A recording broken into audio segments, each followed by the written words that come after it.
विज्ञान और पवित्र शास्त्र बाइबल में संबंध। प्रेज द लॉर्ड, आप सभी को जय मसीह की।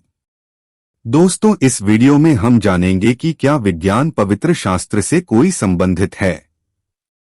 अगर हाँ, तो कैसे, आइए इस वीडियो में कुछ वचनों के माध्यम से समझें। शास्त्र से हमें जवाब मिलता है कि विज्ञान का संबंध बाइबल से सीधा है।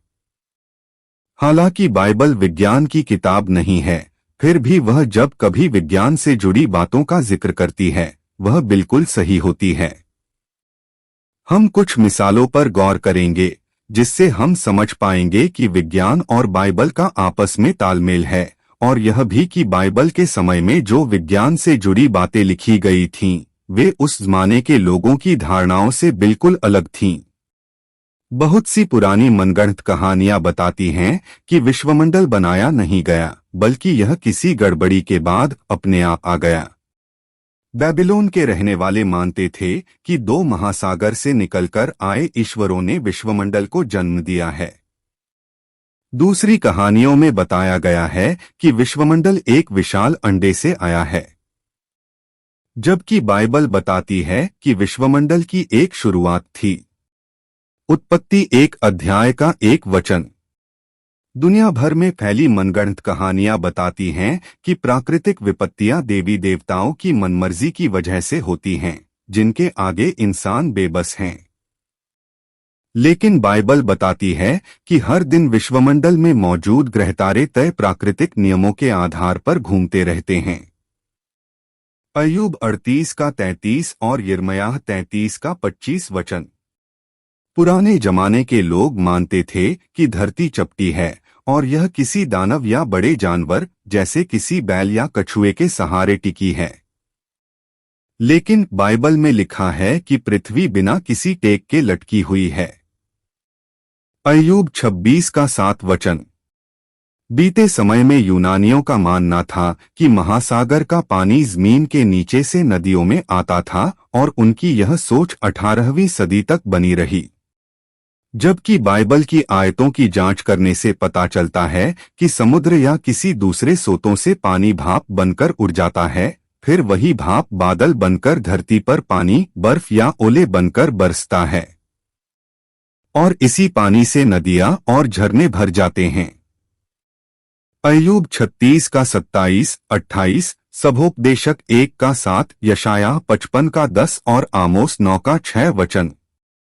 पहाड़ों की ऊंचाई घटती बढ़ती रहती है, और आज हम जिन पहाड़ों को देखते हैं, वे एक जमाने में महासागर के अंदर थे। भजन संहिता 104 का 6 और 8 वचन। जबकि बहुत सी कहानियां बताती है कि इन पहाड़ों को देवताओं ने बनाए हैं।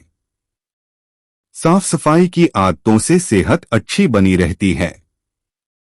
इस्राएल राष्ट्र के कानून में साफ सफाई से जुड़ी कुछ हिदायतें दी गई थीं, जैसे कि उन्हें लाश को छूने के बाद नहाना था, छूत की बीमारी से पीड़ित व्यक्ति को अलग रखना था, और इंसान के मल को अच्छी तरह से मिट्टी से ढांपना था। लेव्य व्यवस्था 11 का 28, 13 का 1 से 5, व्यवस्था विवरण 23 का 13 वचन। उसी जमाने में मिस्री अपने किसी घाव को ठीक करने के लिए जो लेप लगाते थे, उस मिश्रण में इंसान के मल का इस्तेमाल करते थे। क्या बाइबल में विज्ञान से जुड़ी गलत जानकारियां हैं? नहीं। ठीक तरह से जांच करने पर हमें बाइबल में विज्ञान से जुड़ी कोई गलत जानकारी नहीं मिलती है। नीचे कुछ ऐसी गलतफहमियों का जिक्र है जिनकी वजह से लोग बाइबल में दर्ज विज्ञान से जुड़ी जानकारी पर सवाल खड़े करते हैं। गलतफहमी। बाइबल में लिखा है कि विश्वमंडल 6 दिनों में बनाया गया है, जिसमें एक दिन 24 घंटों का है। सच, बाइबल बताती है कि परमेश्वर ने विश्वमंडल हजारों साल पहले बनाया था। उत्पत्ति 1 का 1, और यह भी बताती है कि उत्पत्ति किताब के अध्याय 1 में जिन दिनों का जिक्र किया है, वे एक एक दिन एक एक युग के बराबर है, और ये युग कितने हजार सालों के हैं, यह बात बाइबल में नहीं बताई गई है। देखा जाए तो वह पूरा समय जिसमें पृथ्वी और आकाश बनाया गया, उसे भी एक दिन कहा गया है। उत्पत्ति 2 का 4 वचन। गलतफहमी बाइबल में लिखा है कि सूरज बनाने से पहले ही पेड़ पौधों को बनाया गया, जबकि पेड़ पौधे सूरज की धूप के बिना बढ़ ही नहीं सकते। उत्पत्ति 1 का 11 और 16 वचन। सच बाइबल बताती है कि आकाश के अनगिनत तारों में से सूरज भी एक तारा है जिसे पेड़ पौधों से पहले बनाया गया था। उत्पत्ति 1 का 1 सृष्टि के पहले दिन या पहले युग में सूरज का बिखरा हुआ उजियाला पृथ्वी की सतह तक आता था। जब सृष्टि के तीसरे दिन वातावरण बनाया गया, तब यह उजियाला इस हद तक पृथ्वी पर आने लगा कि पेड़ पौधे बढ़ सकते थे। उत्पत्ति 1 का 3 से 5, 12 और 13 वचन। उसके काफी समय बाद ही सूरज पृथ्वी की सतह से साफ दिखाई देने लगा। उत्पत्ति 1 का 16। गलतफहमी बाइबल बताती है कि सूरज पृथ्वी का चक्कर काटता है, न कि पृथ्वी सूरज का। सच सभोपदेशक 1 अध्याय के 5वें वचन में लिखा है, सूर्य उदय होकर अस्त भी होता है और अपने उदय की दिशा को वेग से चला जाता है। पृथ्वी की सतह से सूरज जिस तरह घूमते हुए दिखाई पड़ता है, यह आयत उस बात को दर्शाती है। आज भी एक व्यक्ति सूर्योदय और सूर्यास्त जैसे शब्दों का इस्तेमाल करता है, जबकि वह जानता है कि पृथ्वी सूरज का चक्कर काटती है। गलतफहमी बाइबल बताती है कि पृथ्वी चपटी है।